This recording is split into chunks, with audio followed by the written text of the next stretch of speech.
now to get your helmets on because it's going to get rough in here. All the way from Studio B, it's showtime for John, Ken, and Mark, the Detroit Sports Authority.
That was a very interesting and fun game. And I'll tell you this, the Super Bowl went through a fairly long period of time where the games were stinkers.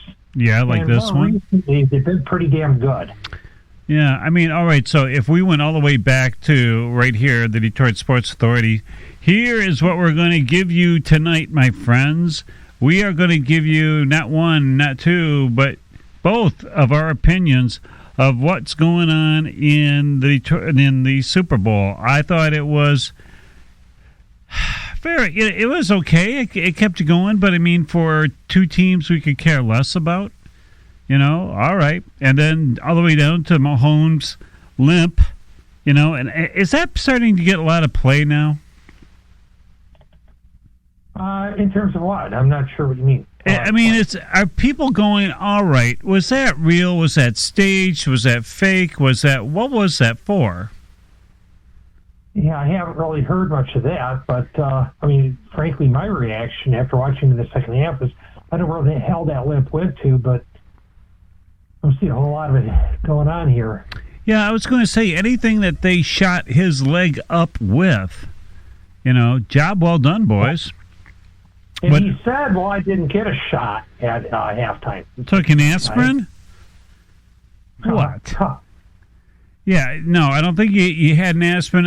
Okay, so either it was a hell of a fake job, because we saw the knee, the whole thing twist, and then a couple of seconds later, and just like we said, then all of a sudden the betting money goes right to Philadelphia because they took a look at who was the backup in KC, and it's like, oh, this is going to be easy money. Yeah. And then you're right. Are you looking at a manipulation right there? Are you looking at some guy who was just trying to fake somebody out? How did that work? Yeah.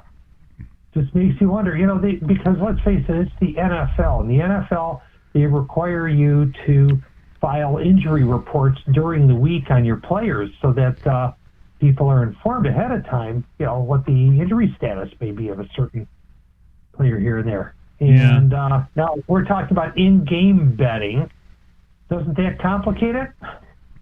Yeah, it complicates it a whole big bunch because, man, that line moved, and I mean like a freight train with like a minute left to go in the half. You're right. We think that Mohorn can't go any further. Then, Hurt was rocking it. I mean, he still was rocking it. Was he the MVP? I think Mahomes was the MVP, wasn't he? No, but I'm saying for you, I should ask for your opinion. To me, yeah, I was very impressed with Hurts. I'm sitting here thinking about, we're going to have to listen to 2 weeks of them playing that song "Hurt So Good,"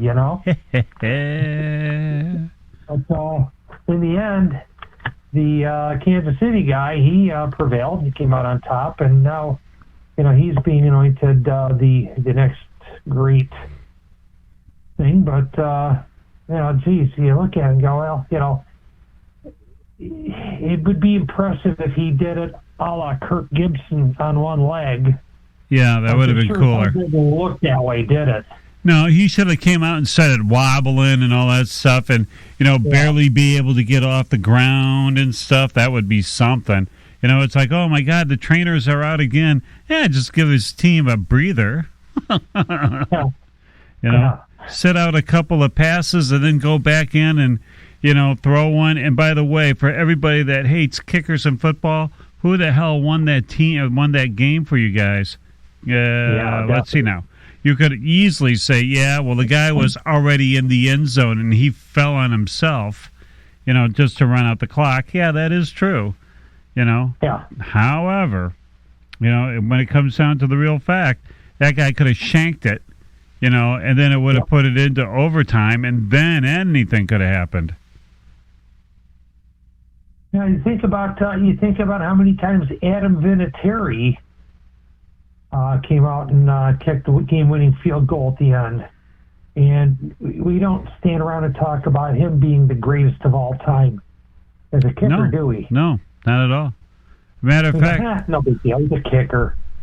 Yeah, and all the jokes about kickers and all that stuff. Well, if it wasn't for Mr. Pather with Detroit, how many they would have lost 4 of those games that he was playing with because they were, last-minute field goals or, the kicker. The only points they scored was from his leg.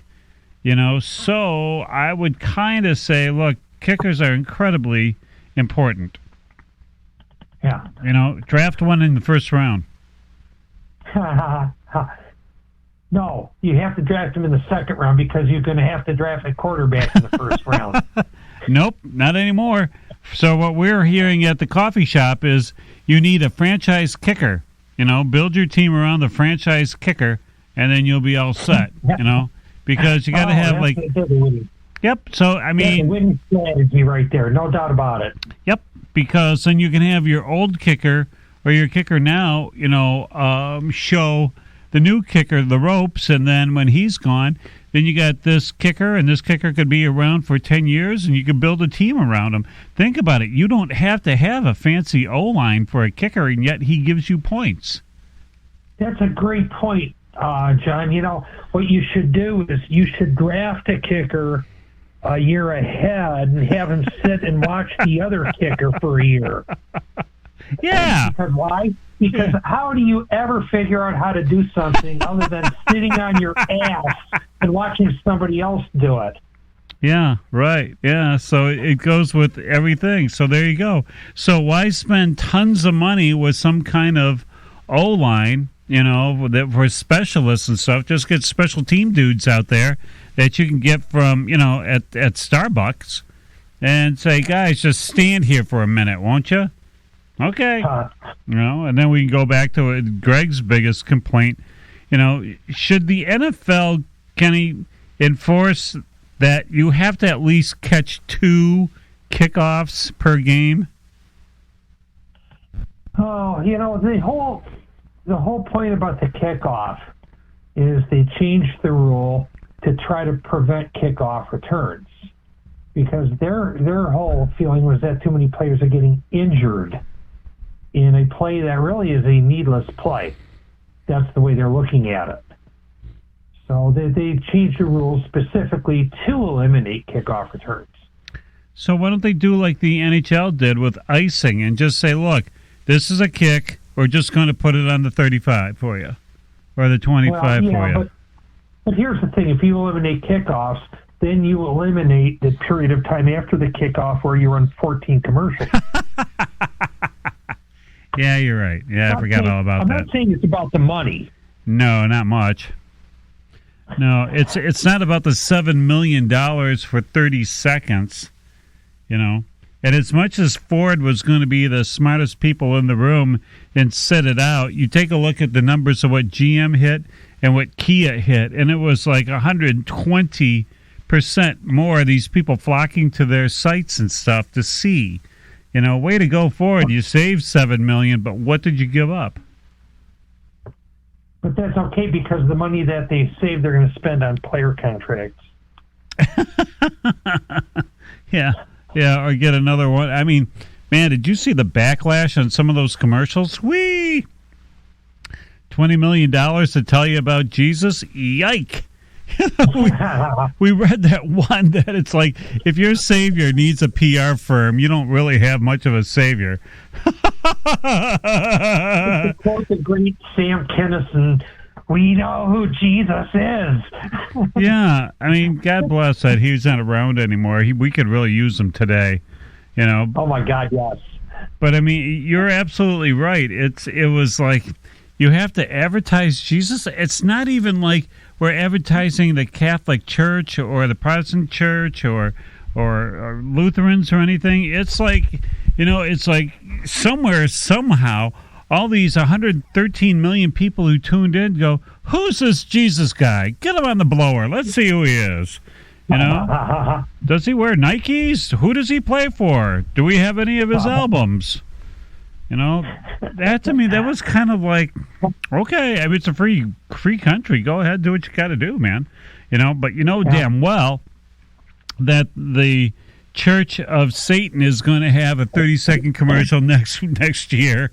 Here we go. You know, okay, halftime. What did you think? Did not watch halftime. Hey, in the bathroom? Where were you? Driving home. Oh, that's right. That's right. Yeah. I forgot about that. And you know, I'm lucky I made it to halftime. Frankly, getting rather uncomfortable there, but it was. I'll say I didn't. You know, frankly, I haven't watched a halftime show in years. All right, next time you come over, we're going to get a board for you, and you can lay on a board. I think so. Yeah. Would that be helpful? Would that be easier on you? Yeah, actually, I've been experimenting around with different things, and I found a couple of pillows that have helped me on the couch. So if I position them just right, yeah, it takes the pressure off. So. Oh shit, man! We should have gave you the harder. Next time you get the computer chair or something. Anyways, it's going left to right. The whole big thing was, you know, you had that was the worst. I mean, even some Sixers were talking about it. You know, was that entertaining to you? You know what? Really, anybody in this day, it's like, I'm not real hip about track and field, but I do appreciate the people that put in the sweat and the time and the fans that like it. I just like, it's okay. You know, I mean, with Rihanna, it's like, this is not my era of music. That's okay. Yeah. I understand that she's quite a performer and she's got billions, you know. And she did a nice job and she's got a ton of hits. Okay. You know, what am I expecting? Yeah. And I will say this, too, that she, along with so many other performers, are expert marketers. She used the event to announce that she's pregnant again. Job well done, even though she just had a baby in May. Yeah. And, you know, everybody's talking about it now, except for me. I don't give a damn one way or the other. But, no, kind of less. Well, she certainly generated enough excitement over it, so, hey, good for her. Yeah, I mean, really, there was, you know, you had to go through the whole mock, you know, heavy-duty, oh, my God, I'll never watch another football game again. That was so disgusting. Who cares? You know, I mean, what part of you was shocked? The same people say that every year. Yeah. And next year, they're going to tune in the game. And they're going to tune in the halftime show, and then they're going to bitch about it afterward. Yeah, I mean, everybody is scrutinized. They were scrutinizing Paul McCartney when he did his in 2005. You know, they hurried up and got him because after, you know, Nipplegate or whatever you want to call that, you know, I mean, Jackson's career went down the crapper for whatever reason. You know, and the gentleman that pulled it off, his career soared. How did that work again? You know, okay. Well, that should be a lesson. That should be a lesson to all of us, shouldn't it? Well, it was like, when in doubt, rip off a woman's bra or whatever she was wearing. You took like they say about the sale in the lingerie department, all bras are half off. Nice job. You know. it was kind of amazing to me because people were going, we need good entertainment. Where's the Rolling Stones? We want some rock and roll. Where's the, you know what? Because the Rolling Stones are in their 80s, they're their mid 70s. You realize that Keith Richards was born during World War II. Born during World War II. Let that sink in a little bit. All right, and so I hate to break the news to everyone too. If the Rolling Stones were to come out and do the halftime show next year, probably the song they would start off with would be "Sympathy for the Devil." Oh yeah, then watch that happen. And then you're going to bring Sam with you, and it's like people are going to freak out. They're pushing Satanism. You know what? Really, if you dress up like Barney for a Halloween, are you pushing purple? You know. I mean, it was clearly a costume. We don't really think Sam Harris is as the devil. I mean, if he is, the devil is a pretty poor-ass-looking guy. You know, all right, in our opinion. You know, all right. It's a costume, folks. You know, do you think really Adam 12, those guys were really cops? You know? But everybody went, oh, boy, it's, you know, let's watch Emergency. None of those people were firefighters. Hold on, what are you saying? It's like, you know, please try to figure out reality. Are you saying they weren't cops? No, surprisingly enough, neither was anybody on Dragnet. Oh, my God. Uh-oh. And guess what about Santa, you know? All these years. Yeah. I mean, it's like same thing with people that dress up like Santa Claus. It's probably not an old guy with a white beard. You know, maybe Greg, you know, but that's about it. Greg pulls it off. You know, the man's talented at it. But, you know, it's like you guys can't separate. This is somebody playing dress up. You know, David Bowie probably wasn't from Mars. Shocker. I mean, it's like they're just waiting to bitch about something. And you kind of hit it on the head, too, Kenny. Anybody that they put up there is going to get scrutinized and knocked down. And here's the story. Everybody that wants like a Tom Petty kind of thing, you know, or Chicago or whatever, all these guys, ever hear McCartney sing lately? Oops. You know, you want to bring Kiss back? You know, and they're going to just be ghost-slipping anyways. So and they're in their 70s. And nothing wrong about people being in their 70s, but the classic rockers you grew up with can barely do what they did, and that's okay. You know, so find some new rock and rollers, or you're going to have Mary Kay Blige. You know, you're going to have, you know, Snoop Dogg, whatever. Yeah. Next. And if it bothers you so much, like I say, when the halftime show comes on, go grab yourself a piece of cherry pie, which was amazing. Oh, it's delicious, wasn't it? Chill. Yeah. It was amazing pie. That was a tip of the hat to our good friend, Paulie, from bringing it on over. Not only one, but brought over two. Plenty for everybody. Now we just have to find where the hell it got stored. Other than that, it was supposed to be one of the top viewed Super Bowls, and it was, and it kind of was in a way because there wasn't anything objectionable. You know, plus you're coming off of COVID years where you couldn't do this. You know, people that weren't even into football whatsoever, you know, they would have a party. I don't remember us having too many Super Bowl parties in our lifetime. I remember going to them, but never hosting one. And it was great. You know, I have you guys over again. Have opening day. You know, Tiger opening day. And that's it. That'll be it for that because they just signed that new reliever. Oh, boy, it's only going to cost us 1.25, but, you know, he has a 6-point-something ERA, but he's going to be eating innings. He's very efficient because he doesn't have to be out for a long time in order to give up the 4 runs that he's allotted. Yeah, but, you know, of everybody on the staff, though, Kenny, he's got the most, second most experience because he's played for 12 teams in 2 years. You know? Yeah, and not only that, he's played for 12 teams in 2 years, and he's also thrown more pitches than anybody on the roster, too. Yeah, right. I mean, he's got actually 14 innings of Major League experience. You know, Yeah, and until ball 1, ball 2, ball 3, fouled it off, ball 4, next hit up, ball 1, ball 2. Yeah, he just keeps out there throwing them out there. it's amazing, isn't it? Oh, yeah. It's like I've said before about I don't see any reason to have any optimism for this roster, not only No. current roster, but the guys following up behind them. I just don't see it. We're told about this guy here, he's a professional baseball guy, and he was running the Giants and this and that. I don't see it. Neither do I. I mean, you do one of those things that GM tried to do. You know, they try to go on the cheap, and look what happens. It never works out. Yeah, you save some money, but now you just wasted another year, and 29 more teams got better, and you have not. The payday is up on top. The whole deal of professional sport is supposed to be to win a championship, not to break even. Okay, things have changed, especially in Detroit. Yeah, but you wonder,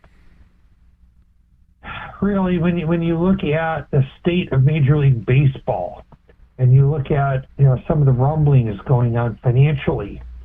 Yeah. You just wonder if maybe some of these teams aren't overspending and they're counting on revenue that's not going to be there. Yeah. You have the Valley Sports. Yep. And they're on the brink. And what happens if that money's not going to come in? And you sign these big contracts, you go to write the check, and your checkbook is out of checks. Because Major League Baseball has said that if Bally goes belly, then Major League Baseball will cover those checks. How about that? Yeah, how many years are you going to do that for, Mr. Manfred? Yeah. And then... And I'm sure all the owners that have lucrative deals like the Yankees, they're just waiting in line saying, yeah, send the bill my way. I got it covered. Yep. Right, and if you took a look at what Bally has like the AAA ball Major League teams. They got Milwaukee, they got Detroit, they got San Diego. All the smart teams have their own gig, and that's what Detroit could have had with the Red Wings, but Illich's got cold feet. You guys could have had your own yes. And for those who don't know, that's the Yankee Entertainment System or whatever it is. The Yankees have their own broadcast system. They have their own broadcast network, and they just rake in the money. They don't, all that money that you see on their commercials go directly to them. It goes to no syndicate. It goes to nobody else. So they print their own money, whereupon which Detroit, could have done it, but they got cold feet, and thank God, because you think how bad that would be if during this they got Kirk Gibson. I mean, not Gibson, but the other guy. Oh, God bless. Yeah, Shep, and Shave. I think it's going to be horrible. I mean, it's baseball now under Manfred has tumbled so far. I mean, honestly, he beat Bettman. He's already. Did you see what they have this thing already, Kenny, where they got, second base is permanent now? Is it really? Yep. Oh, no. Yep. Well. Yep. Because they don't want to injure the arms anymore. And so that's an automatic 2, and then, okay, so that's an automatic 2. You got a shot clock for pitchers now. For no apparent reason, you're trying to appease millennials. Millennials aren't going. That's something we've talked about ad nauseum here. Mm-hmm. So the whole thing about baseball is you didn't have a clock. It had its own rhythm. It was cool. It was America's pastime. It was something to put your feet up and watch go. You weren't having one eye on the clock going, geez, where's the time management guy? Okay. Yeah, but here's the thing. What kind of sport do you have where the people in charge don't believe in their own sport? Agreed. Yep. Absolutely, and this one doesn't, and they're sweating bullets. And boy, you know, going back to the Sinclair thing, it was really Sinclair. It's not Bally. Bally is just a name they put on top of it. You know, Sinclair they were small potatoes, and they went way big, and nothing happened. You know, and they weren't all the greatest in our estimation, not the most finest. You know, and so for them to take this big chunk, it's like, la la, look what happened, son. So, oh, by the way, that thing about second base is because they didn't want to have 4-hour games on TV. So they figure, you know, they'll get some kind of time certainty now where they can package a baseball game in 2.5 hours or 2 hours. You know, I don't know what this whole thing is going to be, but the best deal of all the new rules that came out, the permanent rules, is that you can't have a position player pitch unless you're down by 10 in the ninth inning. Okay. So they've actually officially defined what the mercy rule is. Yeah, that's what it is. You now have a mercy rule in baseball. Yeah. How sucky is that, man? And you know. I guess my question then is, if you're down by 10 and you're going to bring in the pitcher, what's the point? I mean, we're going to bring in an infielder to pitch. What's the point? Yeah, just walk away. Send everyone home. Yeah. Because now you become a freak show. Yeah. You know, I mean, unless you're playing Detroit, I don't know how many teams are down by 10 in the ninth. However, well, yeah, not only that, but if you're a team that goes down by 10 in the ninth, you probably have already sent your fans home with their, shaking their heads anyway. So yeah, but see now because the bullpen is becoming so expensive, they figured that okay, but fans don't want this. But now you get that stupid shift where now you have to have 2 players on the dirt left side and 2 players on the right side of now the bag, which went from 15 inches to 18 inches. They went up 3 inches. Yeah. So now the bases are bigger for whatever reason. You know, because why? Size does matter. Guess so. You know, is that to take the sweat off of the umpires? You know, is it easier for the cameras to see? I mean, what does that do? I mean, does it make, the tie goes to the runner to first base? Is that supposed to make it more exciting? Actually, it makes it more dull. Maybe it's a throwback to Peter Puck. Remember Peter Puck? Oh, Lord. Yeah, and you wanted one of those electronic pucks to come up in the audience, and then they had to send folks to go find them. That was a thrill. Oh, yeah, that's a throwback to Peter Puck. So in other words, makes it easier for the millennial to see the bag while he's busy typing into his phone. Yeah, right. Here's the story. They don't go. Take a look at what your fan base is. They don't go. Millennials don't go to sports because they're still paying off student loans. I like the fact that every conceivable millennial went to college, you know. Well, it's not only that they're paying off their student loans. They also don't go to sporting events because they're actually real. It doesn't appear on a screen, so they can't relate to it. That's why they don't have sex either. You know, because if you could have sex with your phone, they would have sex. Let me show you how it's. I think we have some friends who could tell you how that's done. Oh, I don't want to know. Thank you. Anyway. Okay, there you go. Too much information. You married men, you. All right. But there you go. It is kind of amazing why all these rule changes in baseball that was supposed to, I don't know who they're for. They're clearly for the billionaire owners and the millionaire, players because they want to get out early. They don't want to have a 14-inning game. Well, 14-inning games are very exciting. 18-inning games are very exciting because at any time something could go wrong, and it's phenomenal. And they don't happen all the time. I mean, how many more 10-inning games are there as opposed to 21-inning games? Yeah. Plenty. I mean, you're done in your 10th, and there you go.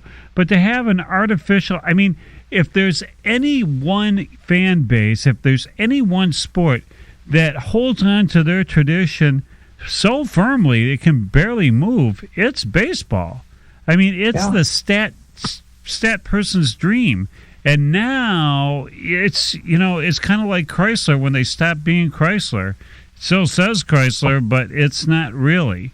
And it's kind of like baseball with a shot clock, a runner on second, and, this other stuff. It's kind of, it doesn't matter. For the people who, and I love baseball. I think baseball is a great sport, but, you dilute it so much because you have to kiss ass because your sport's not making that money at the till.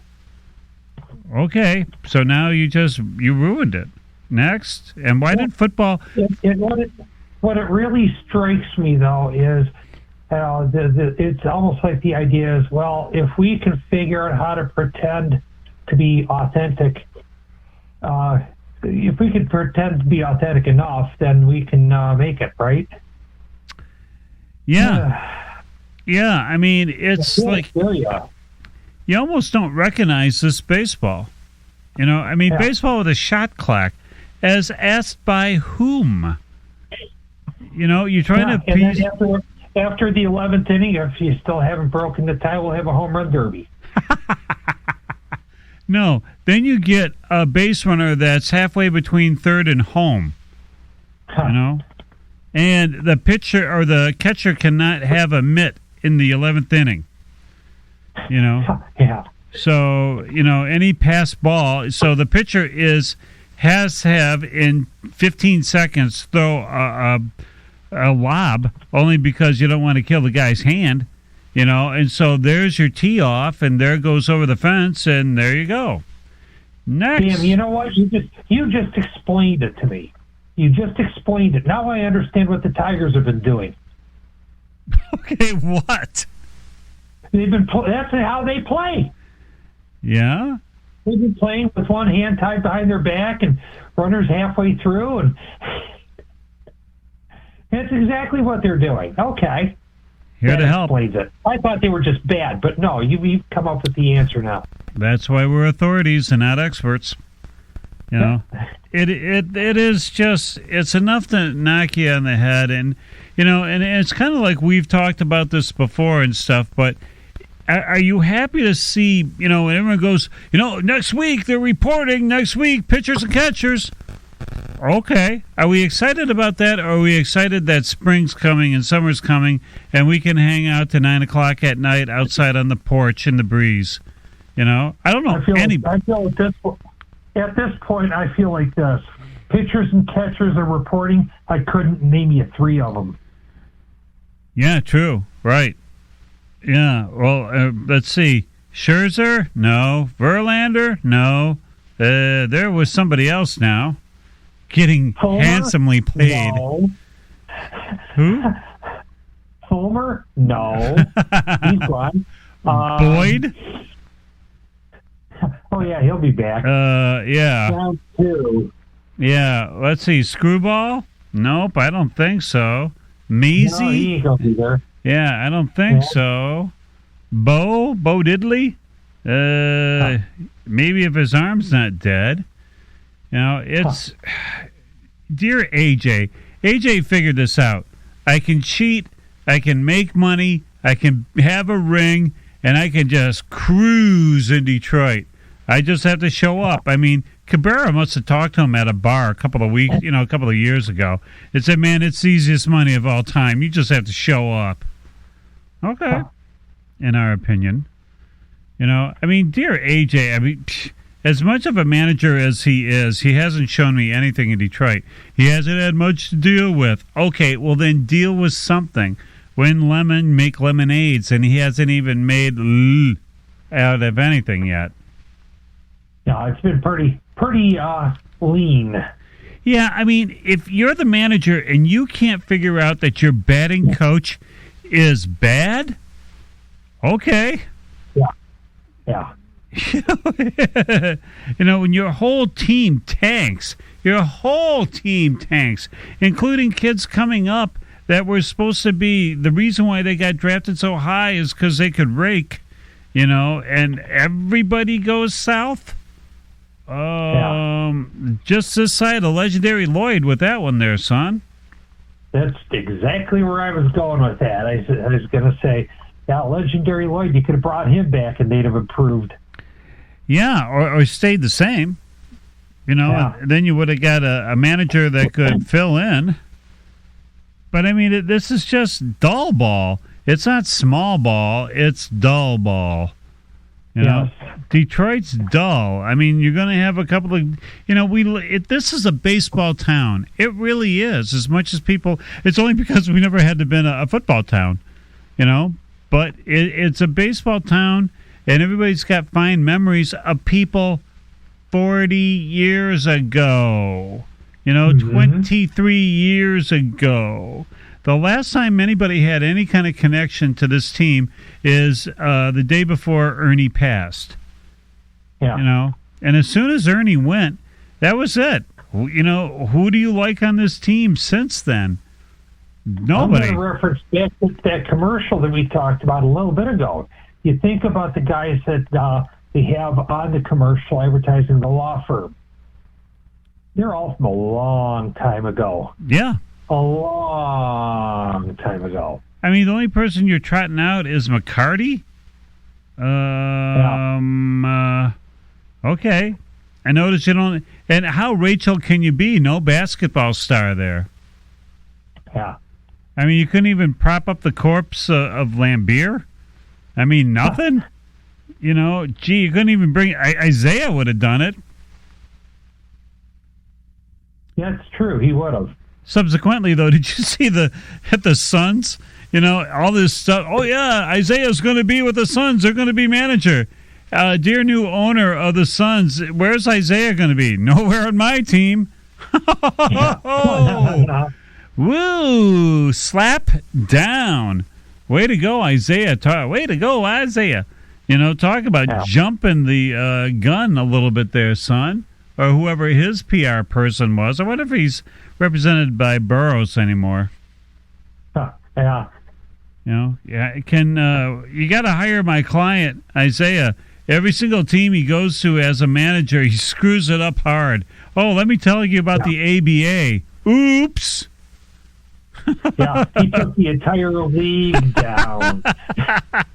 Not just the team. He took the league down. The whole league down. Oh, by the way, how did he leave the New York Nets? What was that sexual harassment lawsuit all about?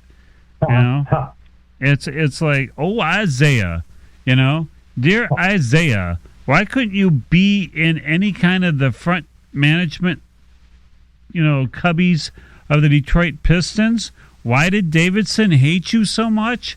What's going on? Inquiring minds want to know. I mean, if you couldn't make it here, and they put Dumars in there, and everybody liked Joe, but not the most astute GM we've ever seen in our life. As a matter of fact, I think stuff really went south with Joe there. Yeah, it did. I'm trying to think. It started out when he drafted Darko. Yeah, and went south from there. Yeah. Yeah. I mean, see, Darko was like the smartest man in the room move. Yeah. And it was exactly what everybody said, and it was so. But then again, the NBA was so in love with foreign players. There's not the same competition. I don't get it. Yeah. And not only the foreign players, the big ones. Right. They like the big ones because size matters, I guess. Well, it kind of does in the NBA. Yeah. Unless you're the Rocket. But it's kind of like, okay, you can't get... It's amazing to me, you can't even get a washed-up Piston. But then again, who would you get?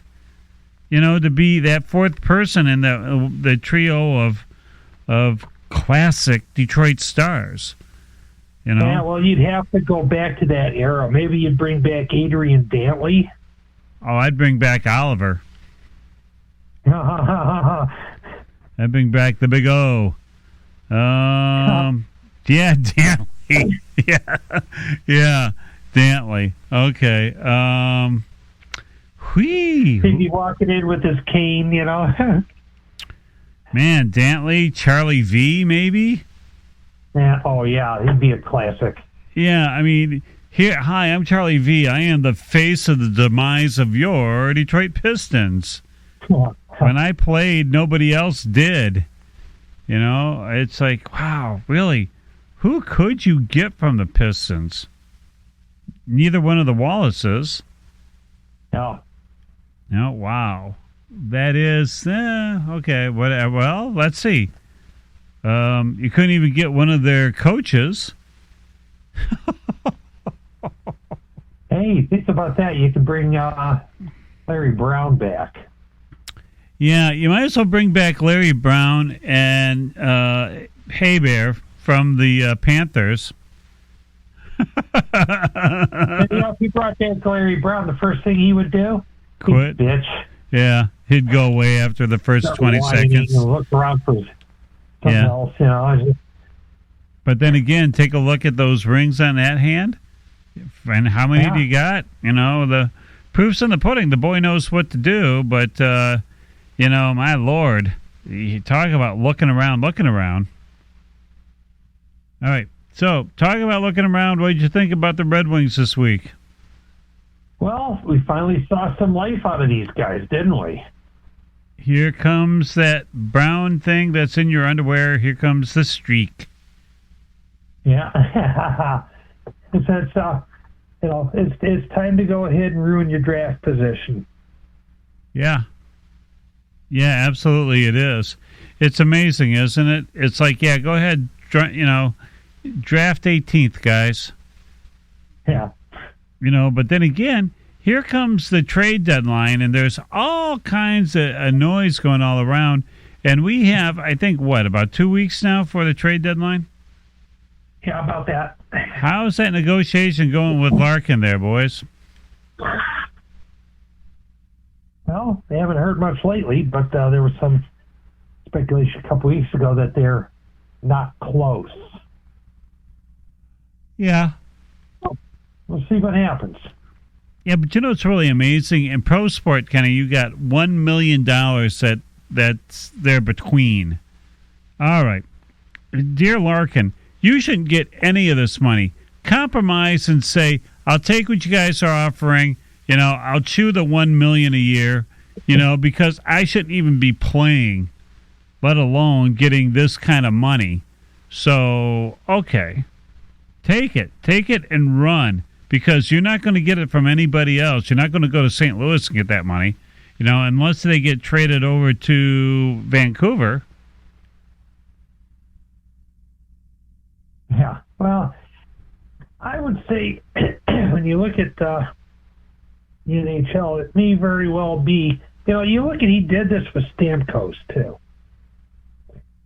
Yeah. And you just wonder if perhaps Yzerman, because of his stature around the league, nobody else wants to touch him. Yeah, or they Maybe know. the word goes out, don't call him. Don't answer when his agent calls. Yeah, but you never know. If you could do that, then that's kind of like the baseball collusion rule. You know, Yeah. There's going to be a ass whipping. But then again, who's going to do it? Bettman? Huh. You know, I mean, if you can get Bettman in a collusion situation, that'd be great. You know, if you can get Boros to actually show, God bless, why doesn't Boros have some NHLers? That'd be awesome. That'd be great. Because then That's not where the big money is. It would be if he started. Huh. You know, because there's some NHL owners that, in our opinion, are not the brightest bulbs in the pack. You know, so, Yeah. You know, if you get, because remember you had Illich at one time. Oh yeah. And I was going to say that the departed Mr. Illich is no longer around. So I mean that money train is no longer riding. You're gonna get Chris Illich to open up the coffers. they could just hear the wallet slamming shut. Slam. Yeah. But I mean, if you were Boris, while the Mr. I was still around, wouldn't you start doing some NHL guys or representing NHL guys? Because that's easy money, not for one sport, but for two. Yeah. Yeah. You know what really is fascinating too, Kenny, is that you have one dumb little, in our opinion, pizza making, and that's basically all they do. I mean, I remember when Atanas was supposed to take over, Olympia entertainment, where they were going to have all these concerts and all that stuff, and that just went, okay, great. Yeah. How does one pizza making place make all that money to be able to afford not one but two full pro teams' salary, plus the minor leagues, plus? Gotta be shaving those pepperonis pretty thin, aren't you? Yeah, or that just goes to tell you, once you get into the cycle of having a sport team, you really don't have to put anything in it. I mean, obviously, the money sustains themselves whether you show up or you don't. Yeah. It's amazing. So why get rid of them? You would think, well, my God, if they shedded one of these teams, that's hundreds and hundreds of millions of dollars these guys could save per year. Evidently, it's like you hold on to it because it becomes more valuable and more valuable, and then you take a look at your return on your investment, and that's got to be better than gold. That's why it was always a pipe dream when people say the Ford should sell the Lions. Yeah. That's going to happen sometime soon, huh? Not in that family. It's just going to get passed down like a Fabergé egg, But what's not an egg is, Kenny, what didn't we talk about in one whole minute? Well, what we didn't talk about in one whole minute is the Detroit Pistons and yep. the fact that they continue to play games that matter not at all. I was going to say, where are you going with this? Cares. Yeah. Why are you playing these games? Nobody cares. They aren't going to hurt themselves by winning or losing. They're not going to help themselves by winning or losing. They have players who they've tried to trade and almost bounced back to them. Then wind up, the trade goes through, and nobody cares. Did it actually go through? Did they finally do that? Yeah, they actually let it go through. Yep. So our fine friends out west are going to get a damaged good? Mm-hmm. And they still accepted that? They still accepted it. Whoa, a little bit of pressure there, boys? I'd say so. Wow. Yeah, that's but I look at it from the Pistons standpoint and I say, nobody cares. You didn't know. See, I mean, that's how much invested in this team you are. Yeah, well, I heard that they were going to try to go through. Go ahead. There's no reason to pay attention anymore. No. You've got how many games left on this season? And too many. They're totally irrelevant. You could just not show up. You could forfeit them. No, it would take about 3 months for people to realize that you didn't show up. Yeah, I mean, can Detroit do that? Just say, look, we're going to forfeit all of March. Is that cool? We're going to save some payroll and, get some of our injured guys back and stuff. And we'll check out the couple of games we got to play in April. No. You have 24 more games to go in this season. All right. And they play... Oh, my God. When's their last game, though, Kenny? April what? When? Yeah. Oh, have the intern take a look at this. Yeah. The always speedy intern, only because we're thinking, when can we be put out of our misery with this stuff?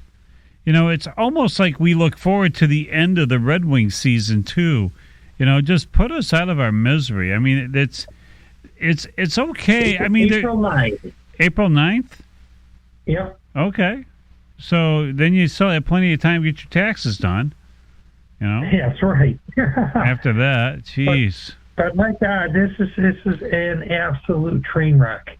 You've got 24 games to go. Nobody cares about. You have a roster nobody cares about. You have a coach nobody cares about. You have an owner that doesn't care about anything. Nobody ever sees him. Yeah, and it's... You have the basketball version of Mr. Irrelevant. And you know what's even worse, though, is that nobody's mad. Nobody's angry. No. It's just apathy. It's like, oh, yeah, them. It's amazing. It's like, it's funny enough that I got to double check on this, but I don't remember seeing Myers selling any Piston gear this year. Oh, no, I don't think so. That would automatically become discounted. There's nothing. There's for basketball fans in Detroit, man, you better hope to God that the big 64 works out fine. That's kind of the only... we're looking for the 64, and I don't think there's too many Michigan teams that are going to go. No. Yeah, for the first time, unless they give, Izzo a mulligan, Michigan ain't going. So who do you root for, Amazing but true. All right, talking about amazing but true, you can pick us up anywhere. Anywhere that you can find a fine podcast, you can find us, whether it be on Spotify or iHeart or the Sony version or the Apple version of all this stuff. You'll be able to pick us up even on your Amazon stuff. So that's what makes life fun. All righty, kitty. So come see us next week, won't you? And you can see us with the Super CPA, Ken Pocket, along with myself, John Sarver. Thank you so very much for being with the Detroit Sports Authorities. Bye. Bye, Kenny. All righty. Have a good one. See ya.